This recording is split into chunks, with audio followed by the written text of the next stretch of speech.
Welcome to the Tough Decisions Network for Entrepreneurs. I'm Dan Handford, and my wife, Dennae, and I interview successful people sharing stories behind tough decisions that they've had to make along their journey as an entrepreneur.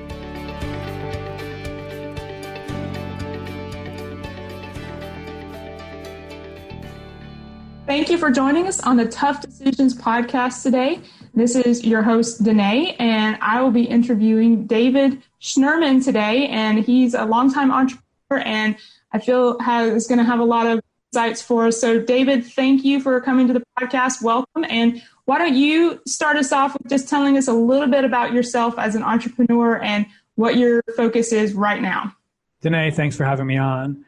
I love doing podcasts, especially speaking to other entrepreneurs and people who are either thinking about being an entrepreneur or are currently one and stuck, or just sort of trying to grow in their career, because teaching is the best form of learning. So sharing your experiences is another way for me to grow as well. So to give you a sense of my background, I'm the current president of Entrepreneurs Organization in New York. It's a worldwide organization of 13,000 members, and I run the New York chapter. That's a volunteer role.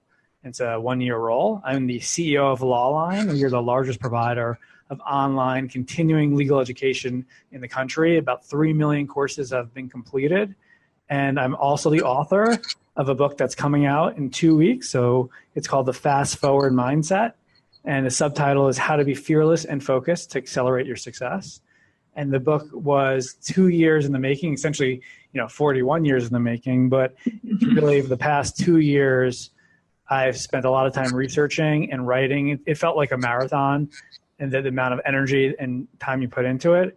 And the whole purpose of the book is how to help you fast forward your impact on the world around you.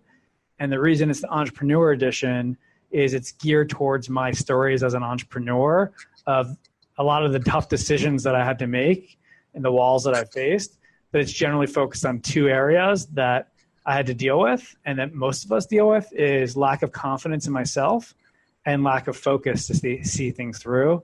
And so the fast forward mindset is how to flip those on its coin so you can actually experience more. And the more you experience, ultimately, the more impact you're going to be able to have. Well, that's really neat. And I love that you've taken what some people might consider to be a weakness, a lack of focus or a lack of confidence, and figured out how to change your mindset about those things and make them a strength. It sounds like you have a ton of experience, and just from our conversation before the podcast, I know that you do. I'm interested in knowing, have you always been the entrepreneur type, or is that something that you decided to do later on after you had tried the career and working for other people path? Yeah, great question. So from a mindset, ever since I think, as far back as middle school, I've always wanted to be an entrepreneur. I used to walk through like Staples and Office Depot and pretend I was going to be buying all these office supplies. That's what I would do when my friends were at comic book stores.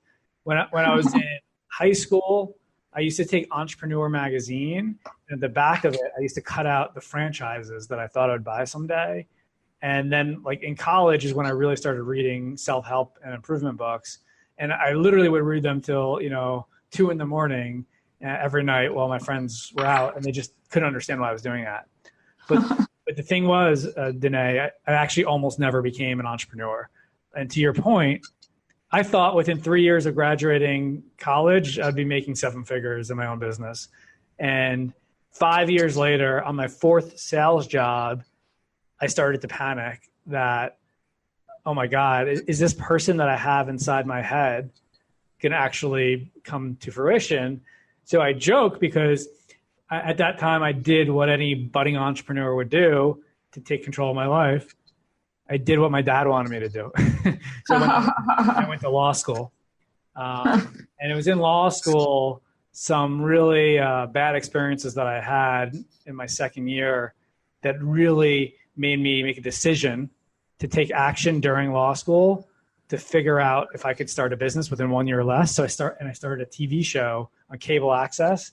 This is before podcasting. I was like, wow, ahead of my time. And I was doing exactly what you were doing now. I interviewed as many entrepreneurs as I could to try to find that magic answer on how to start a business. And while there's no such thing as a magic answer, the main theme that I got from all of them was to take action. And so I started taking action. And in fact, taking action worked for me for a really, really long time until it stopped working. And the book is about step one of fast forwarding your impact is taking action and to move things forward. But step two, which I got stuck at a lot, and I know a lot of us do, is called nip fear in the bud. It's how do you handle, the week after you move to New York because you say you want to live in New York and you don't have a job and you're like, what have I done? Or you start writing a book and you're a year into the book, like, what am I doing? No one's going to buy this. And you can do you start a podcast, you're 15 shows into the podcast and you're like, is this really what we should be doing? Is this worth our time and energy? And the key there is you've stepped out of your comfort zone and you need to prevent yourself from falling back in. So step two of the fast forward mindset is once you're out of the comfort zone is how do you nip fear in the bud? And nip is an acronym in the book to be able to stay out of your comfort zone. And that's one of the things that I was really hard on more often than not, I would wake up feeling like a failure for the past 11 years, even as the business was going successful, only because we were only 5 million. We should be at 10 million. We only have 100,000 customers. We should have 300,000 customers. And so those are some of the things that, I had to figure out how to stop that thinking or how to eliminate it. But more importantly, the thing that kept me up at night was while I was very happy with everything I've accomplished, I did expect, if you go to my 20-year-old self, to have much bigger impact at this time in my life, at least that story in my head, right? Like whether it was impacting millions of people through self-improvement and, let's say a podcast or having a book that was out there or, it was being more famous for whatever that meant. And I realized that if I wanted to have the impact I thought about in my head, I needed to come up with a framework because there's a lot of research. Unless you have a framework that you could follow and write goals and plans and deal with it, and a framework that deals with fear and focus, I didn't know if I'd be able to do that. And that's why I spent 2 years building the Fast Forward Mindset framework. Oh, there's so many things that we could really dig into there, but I know that you have written the book and I'm really interested already in just knowing, and reading about that framework and how it got you to where you are. I want to focus just a little bit on a couple of decisions that you've made in your journey as an entrepreneur. And we like to start with one that we would say had a not so good outcome. And I know some people don't like to say it was a bad decision, and I get that because there's always opportunities to learn, even if it's an outcome that we weren't hoping for. So talk to us about a decision that you've learned a lot of lessons from, but it was not a decision that you would wish to repeat or even that maybe you would say was a good decision. Absolutely. And what I'm going to do just to frame the conversation is, so take action is the first step. And there's 4 ways to build confidence in yourself so you can take action over and over again. And the number one way, the biggest takeaway that in the book, it's the first chapter, is to never label an outcome.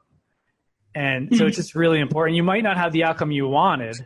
Sure. But as soon as you label it bad, it becomes bad because the E! True Hollywood story. What seems like they were at the lowest and it ended up being that's what brought them to their highest point. And so it's just really important to do that, because as soon as you to realize it's not over till it's over, you're able to make a lot more decisions faster because you don't worry about if it's a good or bad outcome. So with that context in mind, I went through 3 COOs, chief operating officers, in 6 years.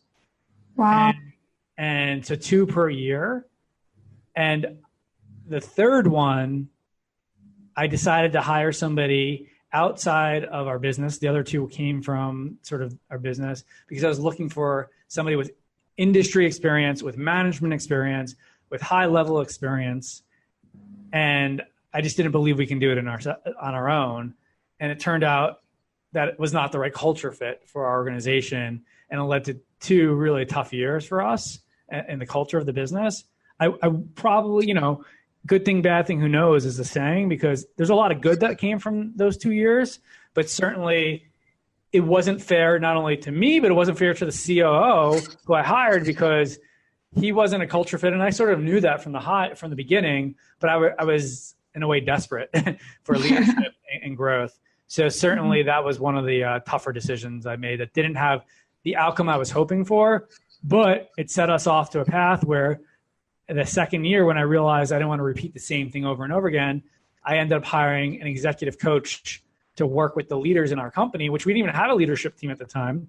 So we formed that. And it was that decision to hire the coach ended up being the best thing for my business, to not only for the foundation and the culture, but to allow us to scale. So it never would have probably happened unless I made that tougher decision that didn't go the way I thought it would. So 2 quick follow-up questions, and you may disagree with this, so feel free to, state what you've learned. But I know that for Dan and me, we've learned that whenever we can, we like to move people into leadership from within our company. Do you agree with that, or do you think there's some advantages to going outside as well? So we have 6 people on our leadership today. The person who's been there the least has been here 5 years, and the person who's been there the most, not including me, has been there 10 years. So I'm a big fan of growing within from day one. Mm-hmm. We've never actually done that well hiring from outside. With that said, I believe to get us to the next level, to really scale faster, we need somebody who's done it before. So mm-hmm. that is the challenge that we're facing. But to your point, it's always seemed to work better. Like our current COO, you mentioned before our podcast, I think we were talking, or maybe it was on the podcast, everybody, there's always the visionary, and there's also the integrator. There's a great book called Rocket Fuel that talks about the visionary and integrator. And mm-hmm. the gal who's my COO right now, she's been here, I think 7 or 8 years. I should get that right. But, stop counting, because, it's going to be great. And I can tell you, 4 years ago, she asked me to be COO, and maybe I should have said yes then, maybe I shouldn't. I don't think it was the right time then. But the whole point is, she is the perfect complement to because I realized, I always thought there was something wrong with me, because I didn't like holding people accountable. I had 100 ideas. I wanted to do them all at once. Right. Was when I didn't have the right integrator in place, we would be doing too many things at once. I wouldn't be holding people accountable. I'd be going left, and I'd say, let's go right. And so working with the coach and now with the right integrators allowed us to slow down as a company, so we have less decisions to make and hold on to those longer without flip-flopping.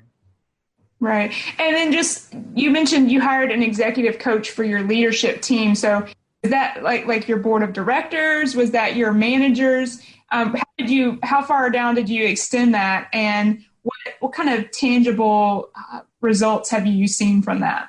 So one of the big challenges when I had my third COO, it was me, him, and my sister as the informal leadership team. My sister's been with us for 10 years. She's integral to the business.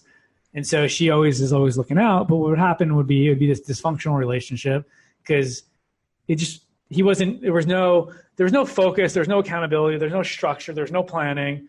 And so he ended up playing off each other on my sister. And so the way our leadership team formed is when we hired the executive coach, he said, find me the best learners in your business. That's what he said. He didn't say build an executive team or whatever. So there's 2 people at the time and he said, I only want 5 people. So it was already me, Michelle, and the COO. And then the 2 other people one was Segal and another one was Rich. And so he has us in a room, and it's the first day of training with him. And he looks at us and says, I just want to let you guys all know you're the new Lawline executive team. And I had no clue he was doing that. And I felt so vindicated by that move, because one of the things I was trying to do was protect myself from my COO leaving, which was going to happen in one form or another. And every time that happened in the past, we had to rebuild from the ground up. It was all on me. And so at that moment, that became the executive team. And we just, this past year, so that was the executive team for years. And then our COO left. And then in the past year, we hired 2 more people. We promoted 2 more people, both who've been here at least 4 years plus. And so now we have a 6-person executive team, all from within. So the book that we used to find the coach was called Scaling Up by Vern Harnish. And he was part of an organization called Gazelles. So there was a framework, again, going back to frameworks, that we use from daily huddles to 3-year plannings to quarterly priorities that helped us give us a lot of focus. And that allowed us to slow down a lot. By the way, we actually had to wear 2 hats on the executive team. Some days we have to, some meetings, like the quarterly meetings, we have to put on our executive strategy hat. But on the monthly meetings, we put on our execution hats. So you got to make sure to shift your positions in a small business. We have about 25 people because you don't have a board of directors. You don't have just, top, all that bureaucracy. So everybody does a little bit of everything. Right. I think that's a great strategy of finding the best learners. I like the way he stated that because, when you think about it as an executive or a manager, that's really what you're looking for. You don't have to have somebody that already knows everything. You have to have somebody that can learn what you want them to learn. Yeah. So that's a great way to pick your leaders for sure. Let's shift gears here a little bit and talk about a decision. We were talking about a decision that maybe you learned a whole lot from, but didn't turn out exactly the way you would have planned from the beginning, to a second decision that you made and you felt really good about, or maybe you didn't feel good about it when you made it, but in the end, it was what you would call, a good outcome or a positive thing for your company. So 3 years in a row, this is actually not about my company. This is about Entrepreneurs Organization I'm going to share. Okay. Mm-hmm. I've been a member for 11 years. I've been on the board in different roles for about 5 years. And 3 years in a row, I was nominated to be president. So first you get nominated and then you run. And the first 2 years, I said, no, thank you. No, thank you. The third year, I had a lot going on and I was about to say, no, thank you. And I had a conversation with my dad. And this was after I started writing the book and working on it. And he said, you need to be fearless. You need to eat your own dog food. If you want to fast forward your impact, you need to take this position and you need to run with it, even if you feel overwhelmed and you don't have the time. And so literally he reframed my thinking in like 30 seconds. And I called up the committee and I said, yes, I'm going to run for president of EO. And then I won. And it's been a marathon journey. It's over on June 30th. But you really start January 1st, 2017, because it's a lot of planning. Mm-hmm. And one of the most impactful things, especially looking back, I'll know on my life, imagine having on your board 13 CEOs of multi-million-dollar businesses who are volunteering their time to help you get stuff done. That's like the equivalent of running a billion-dollar company of the caliber of people that you're working with. Sure. So it was such an opportunity to grow as a leader. In fact, as part of my experience on Saturday, I was accepted to a 3-day intensive leadership workshop. It's called Regional Leadership Academy with 35 other entrepreneur organization leaders throughout the East Coast. And we're doing 3 days intensive, just become a better leader. So you absolutely, and we meet so many people globally. I traveled a lot for it. It just opened up my eyes to a bigger world.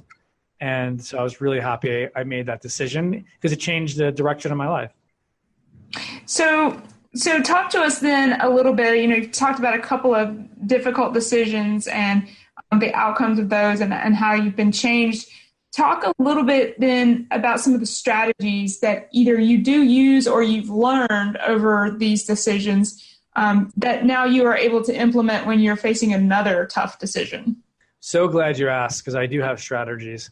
And there's a book that changed my life. It's called How to Stop Worrying and Start Living. It's from Dale Carnegie. So Dale Carnegie wrote another book called How to Win Friends and Influence People. But this book is so much more impactful. What's the title again? How to Stop Worrying and Start Living. Okay. And he shared 2 formulas that I apply to decision making all the time. And formula number 1 is you need to determine if you make this decision, what's the worst possible scenario that can happen? Okay, great. So you determined I became president of EO. The worst possible scenario is, you can keep going down the rabbit hole. I don't have time to focus on my business. My business goes under. I can't afford my mortgage. I have to sell my house. I have to live in a rental. I have to get a job. Okay, worst possible scenario, it distracts me and I get a job, let's just say. Great. Step 2, you need to accept the worst case scenario. In my head, this distracted me. I already accepted. I'm living in an apartment and I have a job and I'm working for somebody. Okay, I accepted that. And step number 3, you need to take action to start improving on the worst case scenario so it doesn't happen. And so that one formula is, and I'll share one more from the book, helped me get unstuck dozens of times from decisions, because I didn't even know what I was worrying about before I was making the decision. And then once, generally, actually, the worst case scenarios are much less worse, I don't know if that's the right way to say it, than you expect. Sure. So once you're worrying, you're like, well, I guess the worst case scenario is, I guess people just don't like my presentation. Okay, great. And that's it. Like I'm actually doing a webinar at 3:00 on the fast forward mindset, and I've been stressed about it, which I should be because I want to do a good job. And so I said, okay, what's the worst scenario? It's the worst webinar. The people who join it never want to hear from me again. They don't want to buy the book, and that's it. Okay, great. I accepted that and move on. So that's one. Do you want to hear the second one? Yes. So the second one is a little different. It's, if you're going to make a decision, you need to investigate and gather the facts. First, you got to identify what is the problem or the decision you're trying to solve, right? So you got to make sure you're deciding on the right thing. Right. You need to identify the facts in 2 areas. One, think of it as a trial. One, you're the prosecutor. So you're trying to figure out all the ways to say yes to the decision. And then the other one, you're the defense attorney and you're trying to figure out all the ways to say no to the decision. So you want to be impartial. So you don't, because too often if you want to do something, you'll gather the facts only on one side. This now allows you to gather facts on both sides. Then once you've gathered the facts, you need to weigh them and you need to make a decision. And here's the thing. Once you make the decision, you need to act upon it and move full force ahead. And I think a lot of times we make decisions or we think about it for a while. One time, I remember I was with my dad. We were out to lunch, and our first COO just left, and I took over the sales team. And I was trying to figure out what to do with their sales commission because I didn't think it was done right. And for weeks, I was just not able to decide on it. And in fact, my non-decision, by the way, was a decision in itself because it just meant keep the status quo. Right. What happened was, because I didn't decide on that, there was like 5 other decisions that I hadn't decided on because I just couldn't think about them. And my dad said something to me that just helped me make a decision and move forward. He said, David, what you say right now, what you decide right now will not matter 50 years from today. It won't have any consequences. So you just make a decision and move forward. Don't get stuck in it. And that one line really helped me. Make a decision and then do it. I know that, Dan and I have faced a couple of recent decisions where it's like we know what the right thing is, and we've almost caught ourselves spending too much time figuring out a strategy to accomplish that, right? Where we just we know what needs to happen, so let's just do it, right? And what you say about that, the strategy to getting there, so often it is not going to have any impact. 10 years, 15 years, maybe even not a year from now, it's just going to matter that you got it done. So, I like that a lot. Let's take a quick break and hear from one of our show sponsors, and then we're going to come back and finish up with David, ask him a couple of quick question and answers, and then hear from him about what's next for him. Have you ever thought about investing in real estate, but find yourself so busy that you don't have time for it? Do you have FOMO, which is the fear of missing out? At HanfordCapital.com, we help investors with passive real estate investments that project better returns than traditional investment vehicles such as the stock market. If you'd like to find out more about our passive real estate investments, visit HanfordCapital.com. That's HANDFORD Capital.com. We will jump on a call with you to discuss your investment goals and to see if our investments are a good fit for you. This advertisement is not to be construed as an offer or recommendation to buy or sell a security. Visit HanfordCapital.com.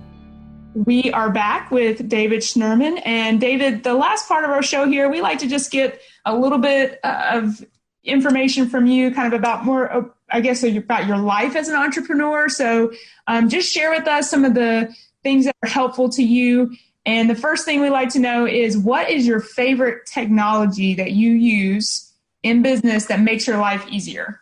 So I'll share two. I'll be honest. Zoom, which we're now doing this podcast on, has one of my favorites. We have a Zoom room in our office, which is a camera that's set up to an iPad that is remote control on our TV. It's a 25-person conference room. So we hit the iPad, the camera remote control turns on to the room, and it can broadcast from anywhere. We do Zoom webinars, where we do webinars through different areas. I'm doing one at 3:00, and we use them for that as well. And then I do, for me, it's been a great way to meet people like you through setting up, right now we're not on video, but generally I do video because it ends up feeling like after the meeting, you met them in person and you get to know them really well, because you can make that sort of quasi eye contact. Mm-hmm. And the other one is sort of connected to it. It's Schedule Once. I think they were bought, but it's Schedule Once is the company. It's essentially a link that I send to people. If you want to meet, I'm really bad at scheduling meetings. I actually suck at it. And I think you probably use Calendly is what I use with you. Yes. Yeah. So that's just as good. But essentially, I wouldn't meet with half the people I did, 3/4, 90%, unless I had this. So generally, what I'll do is I'll suggest one time or two times if I'm trying to meet with somebody. And if those times aren't good for them, I'll say, not a problem. Just find the time that's best for you on my link. I'll always suggest a time if I'm the one trying to do it, so it's less cumbersome on them. But what used to happen in the past, I would suggest a time, and that wouldn't work. Then I would suggest more times, and that wouldn't work. And by this third or fourth email, I'm just done. And you just on to something else, right? And so it allows me to meet so many more great people. And by the way, similar to you, I think, when they schedule with me, it sends them an invite, which has my Zoom link on it already. So it's pretty cool. What's a favorite quote that you've heard that has helped you as an entrepreneur? Let's see. So it's funny because my dad has 3 quotes that he always says, but I'm not going to use that because he's always saying them. So the ones that come to mind right now, one is by Gandhi. Let's see if I can get it right. It's, live your life as if you were going to die tomorrow. Learn as if you were going to live forever. I might be saying it wrong, but that's the concept. And the other one's a little bit more simple, by Wayne Gretzky. You miss 100% of the shots you don't take. I like that one. I'm a big sports fan. I've heard that one before, for sure. What's a favorite book that has helped you make better decisions as an entrepreneur? So there's 3 books that's transformed my life. So the one I already mentioned is How to Stop Worrying and Start Living by Dale Carnegie. Written 70 years ago, it's even more, it's so current. And I mean, the stories are like kind of funny to read because they're not, but it's current in the fact that 70 years ago, people were stuck making decisions as much as they were now, or they were worrying just as much as they were now. So we're all in this together. It's been since the beginning of humanity, making decisions are tough. So I understand you're not alone in that. The other book is The Success Principles by Jack Canfield. He has about 60 principles on there that helps you build confidence in yourself and take more action and make better decisions. So that's really been helpful. And the third is The Miracle Morning by Hal Elrod. And essentially that book is about getting up 1 hour earlier every day to focus on yourself. And I read this in 2011. Before that book, I never thought I was a morning person. Since that book, I'm the biggest morning person there is. I've actually found between 5 and 8 a.m. is my most productive times to help me, especially if I have a tough decision to make, I'm usually able to do it during that time. What's the next thing for you right now on your vision board or your dream board? So I don't have a vision board or dream board. Maybe I should, but I just never started doing it. So there's 2 very clear things. The book is coming out on May 9th, and I'm really trying to treat it like it's going to sell, 1 million copies over the next, 5 to 10 years versus what most books are where, they sell 215 copies. And the reason the reason I'm doing it, and it really works out well, because the book is about how to fast forward your impact on the world around you. And essentially the mission is how do you fast forward, people's impact all over the world. So how do you have a massive effect? And I believe the framework in the book is the number one way I can do that. So it's mission based. And I've found that if you focus on impact versus achievements, you're able to make tougher decisions quicker. So that's one. And I'll share another tough decision we had to make, which is super exciting. For 5 years, we've been talking about moving abroad for a year with our family. Mm-hmm. And we kept saying, nah, I don't know. And needing to eat my own dog food because I'm writing a book about your impact. My wife and I earlier this year decided to move to Barcelona for the year in August. And we did it. There's opportunities for my business abroad, but we also believe it's going to be such a great experience for our children as well for us. And so that is something, obviously, that's going to be my whole next year coming up. And I could never have done it if I had not made that tough decision or that quote unquote bad decision, 6 years, my third COO that didn't work, that led me to hiring the coach that built the framework for my business that allowed me to become president last year of EO. By being president of EO, I spent 70% or 60%, sometimes 100% of my time on EO, depending on the time of the year, which was going to allow me to move abroad and still run my business, still do what I'm doing, but do it just 6 hours ahead. If none of those things didn't happen, it probably would have not set me up to be able to run the business remotely, or I shouldn't even say run it, be the visionary remotely. You're right. It's so neat to see how those decisions that we just have to sometimes push through and get to the other side of can really come out for the best in the end. David, how can the listeners reach out to you, find out maybe more about your book or about your business? Or I don't know if you guys are going to do something where people can follow you while you're abroad, but if you're doing that, maybe tell our listeners about that as well.